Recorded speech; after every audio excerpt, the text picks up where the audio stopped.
नमस्कार। मैं डॉक्टर यदु शर्मा आपके समक्ष शिक्षा मनोविज्ञान के संपूर्ण पाठ्यक्रम से संबंधित महत्वपूर्ण बिंदुओं व संप्रत्यों को राजस्थान विश्वविद्यालय पाठ्यक्रम के अनुसार एवं विभिन्न प्रतियोगिता परीक्षाओं के आधार पर तैयार कर प्रस्तुत कर रही हूं। साथियों, मेरा विश्वास है कि मेरा ये प्रयास आपके सफल कैरियर निर्माण में काफी हद तक योगदान देगा।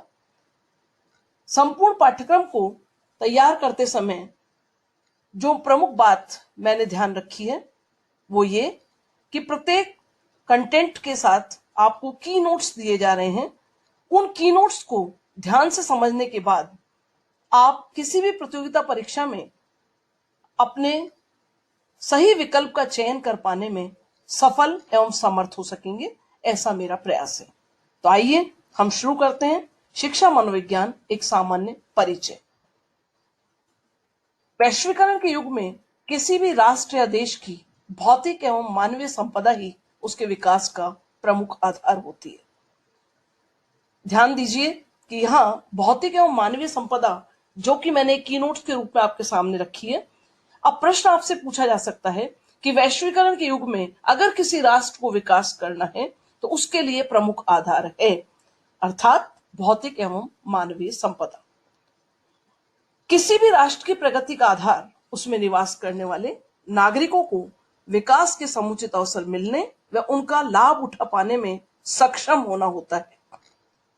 यहां दो बातें महत्वपूर्ण हैं। नंबर 1, समुचित अवसर मिलना, और नंबर 2, प्राप्त अवसरों का सही ढंग से दोहन कर पाने में सक्षम होना।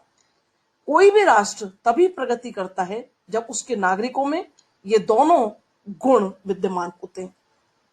मानव जाति के विकास पर यदि दृष्टि डाली जाए तो शिक्षा ही विकास का सर्वोत्तम माध्यम है। अगर हम आदिकाल से लेकर आज तक मानव जाति का सिंहावलोकन करें विकास का, तो हम पाते हैं कि वो शिक्षा ही थी जिसके माध्यम से हम निरंतर विकास की ओर प्रवृत्त हो रहे हैं। व्यक्ति के व्यक्तित्व का विकास उसकी आंतरिक जन्मजात शक्तियों के समुचित विकास व प्रस्फुटन पर आधारित होता है। अर्थात व्यक्तित्व का जब निर्माण होता है तो उसमें जो जन्मजात उसकी आंतरिक शक्तियां होती हैं, वही जब बाहरी वातावरण मिलने पर सही ढंग से विकसित व प्रस्फुटित होती हैं तो एक सफल व्यक्तित्व का निर्माण होता है।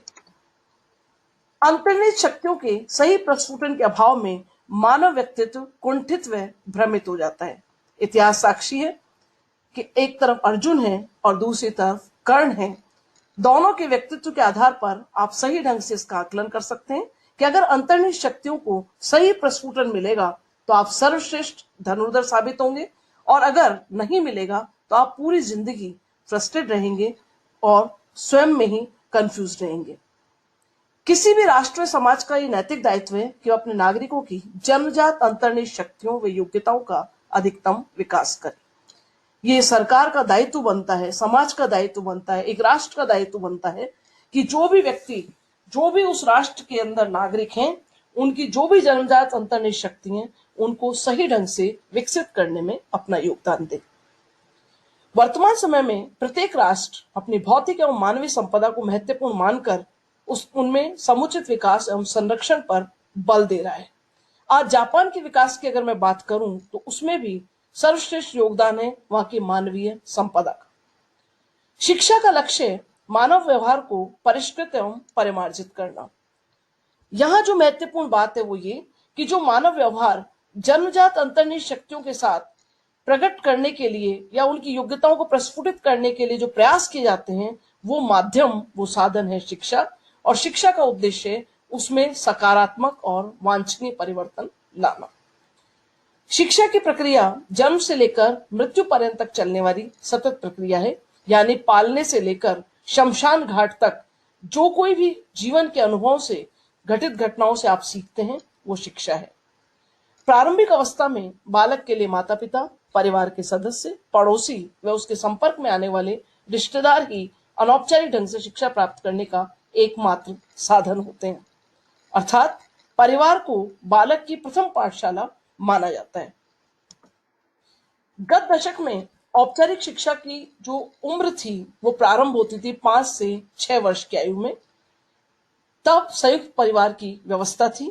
बालक के व्यक्तित्व का संपूर्ण विकास, या मैं कहूं कि बाल्यावस्था में उसका संपूर्ण विकास अनौपचारिक ढंग से उसके परिवार रूपी पाठशाला में हो जाता था। किंतु आज माता पिता के कामकाजी होने व एकाकी परिवार के कारण 3 से 5 साल की उम्र में ही बालक औपचारिक शिक्षा की तरफ प्रयाण कर जाता है। शिक्षा के दोनों रूप, औपचारिक व अनौपचारिक, निरंतर चलने वाली प्रक्रिया है जो बालक के विकास में सहयोग देते हैं। सूचना तकनीकी के इस युग में श्रव्य दृश्य साधनों के माध्यम से ज्ञान का विकास करने में तीव्रता दिखाई दे रही है, जिसका प्रत्यक्ष उदाहरण अभी आपके समक्ष है कि देश के समक्ष इतनी भयंकर चुनौती है, उस चुनौती का सामना आज प्रत्येक स्तर पर विद्यार्थी सूचना तकनीकी के माध्यम से बखूबी कर रहे हैं। उद्देश्य आधारित शिक्षण अधिगम प्रक्रिया, सीखने सिखाने की प्रक्रिया को ही शिक्षा कहते हैं। शिक्षा का जो मूल अर्थ है वह यही है कि अगर हम शिक्षण अधिगम की प्रक्रिया को अपना रहे हैं, सीखने सिखाने की प्रक्रिया को अपना रहे हैं, तो बिना उद्देश्य के हम इस प्रोसेस को पूरा नहीं कर सकते। अगर हमारा उद्देश्य निर्धारित नहीं है, अर्थात सीखने और सिखाने की प्रक्रिया के लिए अगर हमारे दिमाग में कोई गोल या कोई ऑब्जेक्ट सेट नहीं है, तो हम किसी भी हद तक शिक्षण अधिगम की प्रक्रिया को सफल नहीं बना सकते हैं। और यहां हमारा उद्देश्य बालक के व्यक्तित्व का सर्वांगीण विकास। शिक्षा व्यक्ति के शारीरिक, मानसिक, सामाजिक, नैतिक, चारित्रिक, संवेगात्मक व आध्यात्मिक जीवन मूल्यों का विकास करने में सहायक होती है। शिक्षा के माध्यम से व्यक्ति स्वयं के विकास के साथ संपर्क में आने वाले प्रत्येक व्यक्ति के हित व कल्याण के बारे में सोचने में समर्थ बन जाता है। ईश्वर की सर्वोत्कृष्ट कृति मानव है, जिसके अंदर कुछ जन्मजात शक्तियां अंतर्निहित होती हैं, जिन्हें यदि समुचित अवसर प्रदान किया जाए तो ये शक्तियां प्रस्फुटित होकर मानव को विकास के मार्ग पर प्रशस्त करती हैं। लेकिन यदि प्रस्फुटन प्रक्रिया में कोई दोष रह जाए तो ये शक्तियां विकास की ओर प्रवृत्त नहीं हो पाती हैं।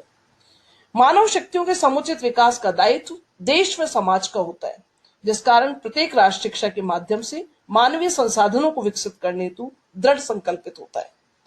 मानवीय संसाधनों के विकास का महत्वपूर्ण साधन शिक्षा है, जो मानवीय संसाधनों के संरक्षण एवं विकास पर जोर देकर अंतर्निहित शक्तियों का प्रस्फुटन देश व समाज के विकास के लिए करती है।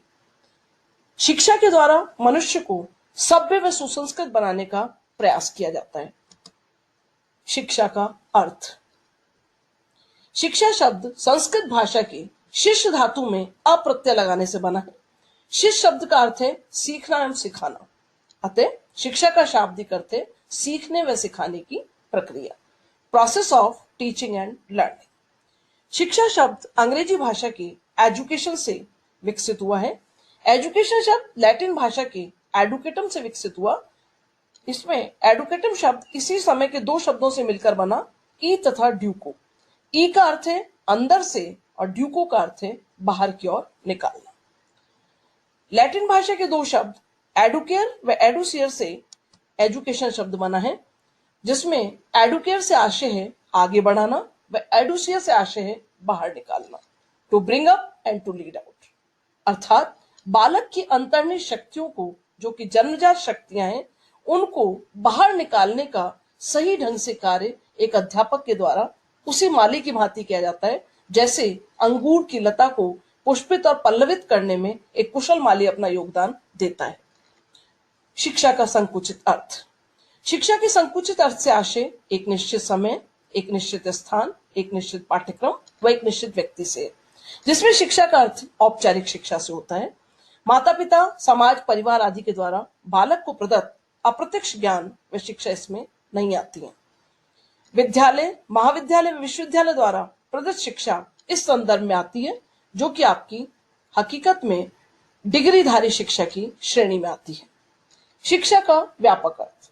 व्यापक अर्थ में शिक्षा निरंतर चलने वाली प्रक्रिया है।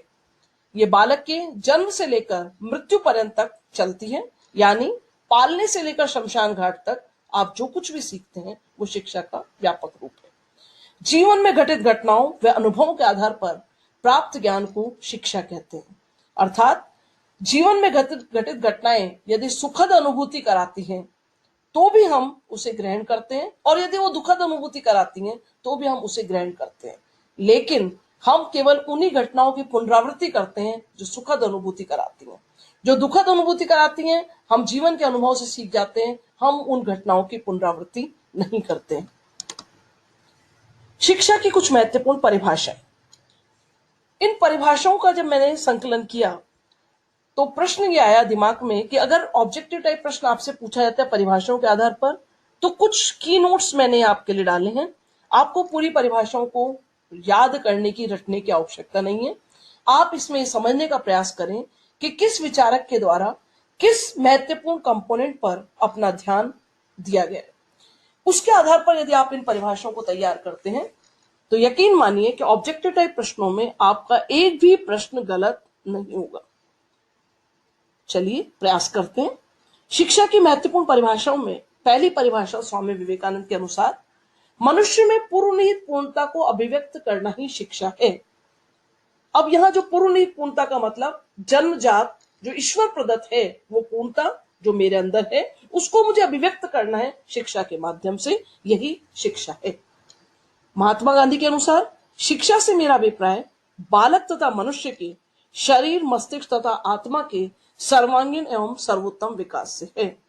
जब हम शारीरिक, मानसिक, चारित्रिक, सामाजिक, आध्यात्मिक मूल्यों को विकसित करने का प्रयास करते हैं तो सही माने में हम बालक की शरीर, मस्तिष्क और आत्मा के सर्वांगीण एवं सर्वोत्तम विकास पर बल देते हैं।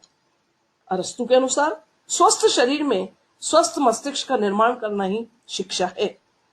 सुकरात के अनुसार शिक्षा का अर्थ उन सर्वमान्य विचारों को विकसित करना है जो प्रत्येक मनुष्य में विलुप्त हैं। अर्थात जन्मजात जो शक्तियां हैं वो हमारे अंदर विलुप्त अवस्था में होती हैं, लेकिन शिक्षा के माध्यम से हम उन तमाम संभावनाओं को बाहर प्रस्फुटित करने में सफल होते हैं। सर्वमान्य विचारों से आशय है कि ऐसे विचार जो जन कल्याणकारी हैं और जिनको समाज ने मान्यता प्रदान कर रखी है। ज्ञानार्थ प्रवेश, सेवार्थ प्रस्थान, इस तरह के विचारों से विकसित करने का हम बालक को प्रयास करते हैं। जॉन डीवी के अनुसार शिक्षा व्यक्ति की उन सभी क्षमताओं का विकास करना है जो उसे अपने वातावरण को नियंत्रित करने तथा अपनी संभावनाओं को पूर्ण करने के योग्य बनाती है। जॉन डीवी की जो परिभाषा है, इसमें दो महत्वपूर्ण बात है, वातावरण को नियंत्रित करना और उन नियंत्रित परिस्थितियों को अपने अनुसार संभावनाओं के ऊपर दृष्टिगत करते हुए विकास के अवसरों को तलाशना। तो जो शिक्षा का माध्यम है, हमारे अंदर जो छुपी हुई प्रतिभा है या क्षमता है, उसको बाहर निकालने के लिए बाहरी परिस्थितियां यदि हमारे प्रतिकूल हैं तो उनको हम कंट्रोल करके आगे बढ़ने का प्रयास कर सकते हैं। अल्बर्ट स्पेंसर के अनुसार शिक्षा से तात्पर्य अंतर्निहित शक्तियों का बाहरी जगत के मध्य समन्वय स्थापित करने से है। कई बार एक विद्रोह की स्थिति भी उत्पन्न हो सकती है, लेकिन अगर आपने सही माने में शिक्षा ग्रहण की है तो आप अपने अंतर्निहित शक्तियों को और बाहरी जगत, इन दोनों के बीच में एक अच्छा कोऑर्डिनेशन स्थापित करते हुए अपनी प्रतिभा को निखार सकते हैं। जर्मन पेस्थोलॉजी के अनुसार शिक्षा व्यक्ति की जन्मजात शक्तियों का स्वाभाविक, समग्र तथा प्रगतिशील विकास है। फ्रॉबेल के अनुसार शिक्षा वह प्रक्रिया है जो बालक की आंतरिक शक्तियों को बाहरी शक्तियों में परिवर्तित करती है। मैकेंजी के अनुसार व्यापक अर्थ में शिक्षा एक ऐसी प्रक्रिया है जो जीवन पर्यंत चलती है तथा जो जीवन के प्रत्येक अनुभव से संबंधित होती है। इसी प्रकार ड्रेवर महोदय के अनुसार शिक्षा एक प्रक्रिया है जिसमें तथा जिसके द्वारा बालक के ज्ञान, चरित्र तथा व्यवहार को ढाला तथा परिवर्तित किया जाता है। यानी जैसा हम चाहें, पहले हमने बात की थी, शिक्षा का उद्देश्य बालक के व्यवहार को परिमार्जित करना, और परिमार्जन में दो दशाएं हैं, नंबर 1 सकारात्मक सोच और नंबर 2 वांछनीय परिवर्तन। तो यहां भी हम उसको जैसा चाहें वैसा ढाल सकते हैं। टी रेमंड के अनुसार शिक्षा विकास की इस प्रक्रिया का नाम है जिसमें शिशावस्था से लेकर प्रौढ़ावस्था तक गुजरता है। ऐसी प्रक्रिया द्वारा वह अपने भौतिक, सामाजिक तथा आध्यात्मिक वातावरण के साथ विभिन्न प्रकार से शनि शनि अनुकूलन करता है, उसको अडेप्ट करने का प्रयास करता है। एचिसन के अनुसार शिक्षा जब मानव मस्तिष्क पर कार्य करती है तो वह उसके सद्गुणों और पूर्णता को बाहर लाकर व्यक्त कर देती है। फ्रेंडसन के अनुसार शिक्षा का संबंध व्यक्ति और समाज दोनों के कल्याण से है। अर्थात शिक्षा का उद्देश्य है न केवल अपने हित में सोचना वरन समाज के हित में सोचने की एक शक्ति को बलवत करना है।